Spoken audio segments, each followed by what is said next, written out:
Uncle uncle, आपने पूछा था कि दीपावली पर गणेश जी और लक्ष्मी जी की पूजा क्यों होती है। मैं बता सकता हूँ। आप बता सकते हो? वाह, क्या नाम है आपका? रुद्र सुरेखा।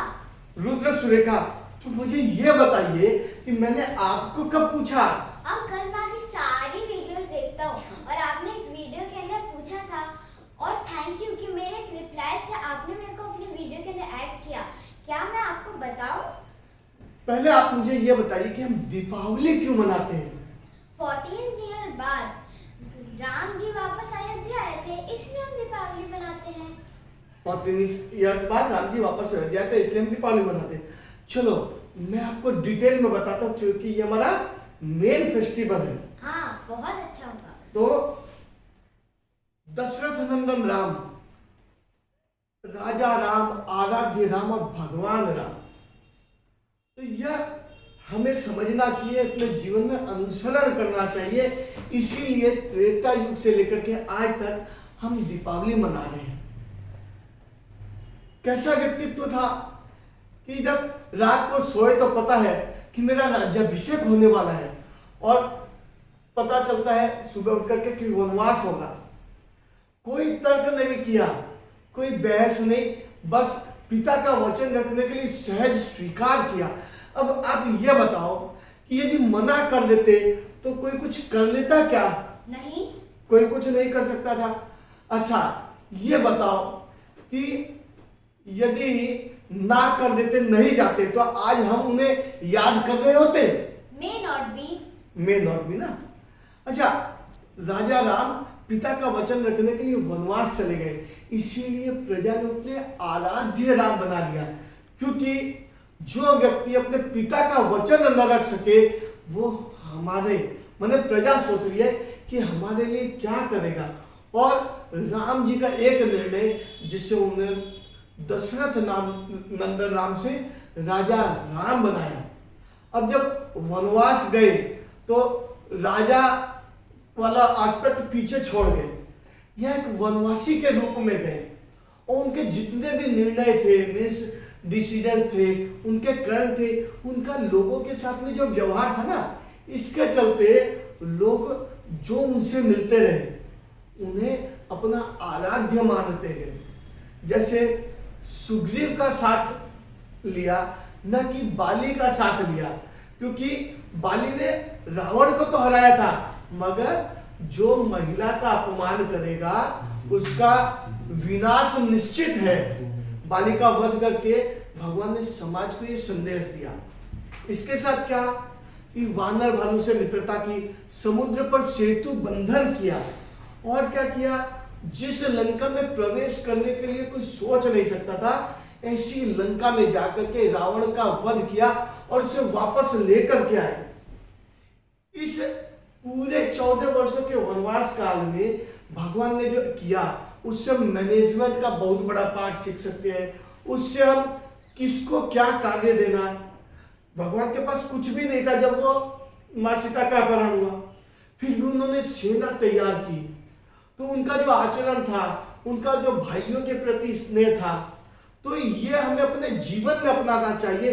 इसलिए त्रेता युग से लेकर के आज तक हम दीपावली मनाते हैं। अंकल, क्या मैं 3 पॉइंट्स बताऊं कि हम लोग गणेश और लक्ष्मी जी की पूजा क्यों करते हैं दीपावली पर? बिल्कुल बताओ। पहला पॉइंट कि जो शरद पूर्णिमा है तब से लेकर दीपावली तक लक्ष्मी जी हमारे घर में भ्रमण करती है। दूसरा पॉइंट कि मेरी दादी ने सत्संग में सुना था कि जब राम जी यानी कि राजा वापस अयोध्या आए तो उनको किस चीज की जरूरत थी? सुख शांति और समृद्धि की। उनके लिए किसकी पूजा? सुख शांति समृद्धि के लिए भगवान गणेश और लक्ष्मी जी की पूजा। तो इसकी पूजा करेंगे। ठीक है। इसीलिए आपका तीसरा पॉइंट? हाँ, मेरा तीसरा पॉइंट है कि जो लक्ष्मी जी है उनका कोई चाइल्ड नहीं है, तो वो जो पार्वती जी है उनके साथ अपनी फीलिंग्स शेयर कर रही थी।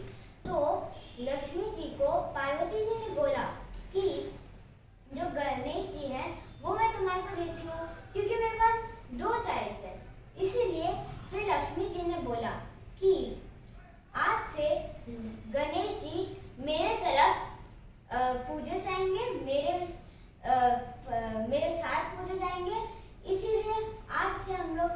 तब से हम लोग गणेश जी को लक्ष्मी जी के साथ पूजते हैं। वाह, चलिए आपने बताया, अब मैं थोड़ा सा विषयों को क्लियर करता हूँ। क्या है कि शरद पूर्णिमा से लेकर के दीपावली तक लक्ष्मी जी भ्रमण करती है। उनके आने के स्वागत के लिए हम घरों में सफाई करते हैं, और केवल हम ही नहीं, हर समाज अपने मुख्य त्योहार के पहले अपने घरों की सफाई करता है, साज सजावट करता है। इससे नयापन लगता है, उत्सव आनंद का माहौल लगता है, और इसीलिए लक्ष्मी जी के पूजन के पहले घरों में सफाई होती है। आपने बताया कि दिवाली पर आराध्य राम, भगवान राम, राजा राम वापस आए हैं, और अब सुख शांति समृद्धि चाहिए, तो इसके लिए गणेश लक्ष्मी जी की पूजा। आपका जो तीसरा पॉइंट था ना कि माँ लक्ष्मी ने बताया कि भाई मेरे पुत्र के रूप में है, इसलिए अब से मेरे साथ पूजे जाएंगे, तो इसको मैं आपको थोड़ा सा लॉजिकल समझाता हूँ। लक्ष्मी जी किस चीज की देवी है? पैसे की और धन की। पैसे की, मीन्स धन की। लक्ष्मी जी धन के साथ साथ सुख शांति और समृद्धि की भी देवी है, मगर यह बात हम सभी भूल जाते हैं और हम केवल और केवल पैसे को याद करते हैं। और जब पैसा आता है तो उसके साथ साथ क्या क्या आता है? अहंकार। पैसे का दुरुपयोग आरंभ करते हैं। हम अपना पैसा और पावर दिखाने के लिए शो ऑफ करना आरंभ कर देते हैं। इसके कारण क्या होता है कि हम कभी कभार गलत रास्ते पे चले जाते हैं, लोगों से हमारे रिलेशंस खराब हो जाते हैं, हम अकेले हो जाते हैं। पैसा अपार है, फिर भी लाइफ में काफी कुछ छूट जाता है। तो पैसे के साथ साथ हमें क्या चाहिए? सद्बुद्धि चाहिए। और सद्बुद्धि के लिए किसकी पूजा? गणेश जी की पूजा। गणेश जी की पूजा क्यों? क्योंकि वो बुद्धि के देवता है, तो इसलिए लक्ष्मी जी के साथ साथ गणेश जी की पूजा। आपके पॉइंट बिल्कुल सही थे, यह उसका लॉजिकल एस्पेक्ट था। तो अब आपने समझा?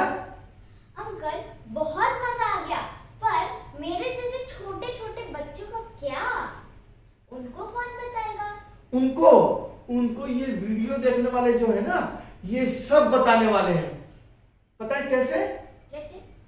मैं इस वीडियो में रिक्वेस्ट करता हूं कि आप अपने बच्चों को मोबाइल पे वीडियो दीजिए, उन्हें बोलिए कि इस वीडियो को देखो। वीडियो एंड होने के बाद में मैं आपसे प्रश्न करने वाला हूं। यदि आपने मेरे प्रश्नों का उत्तर दिया तो मैं आपको प्राइज देने वाला हूं।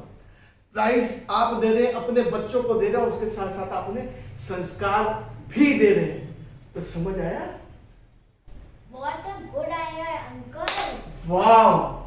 पर अगर आपको वीडियो अच्छा लगे तो लाइक और शेयर करना तो बिल्कुल मत भूलना, और कमेंट तो करना ही है। मैं आपका मित्र मोटिवेशनल स्पीकर संस्कृत को शैलेश बागड़ी। इस बालक ने मुझे वीडियो पर रिप्लाई किया, और रिप्लाई के साथ मैंने सोचा क्यों न इसी का उत्साह वर्धन किया जाए। आशा ही नहीं विश्वास है कि आज का कंटेंट आपको पसंद आया होगा, और पसंद आने पर इस बच्चे के लिए लाइक तो बनती है, आप ज्यादा से ज्यादा शेयर करें, कमेंट करें, क्योंकि YouTube, Facebook, Instagram का एल्गोरिथम है, जितने ज्यादा लाइक कमेंट शेयर होते हैं उतने ज्यादा लोगों तक ये वीडियो को पहुंचाते हैं। जल्दी अगले वीडियो में मिलते हैं, तब तक के लिए शैलेश बागड़ी का नमस्कार।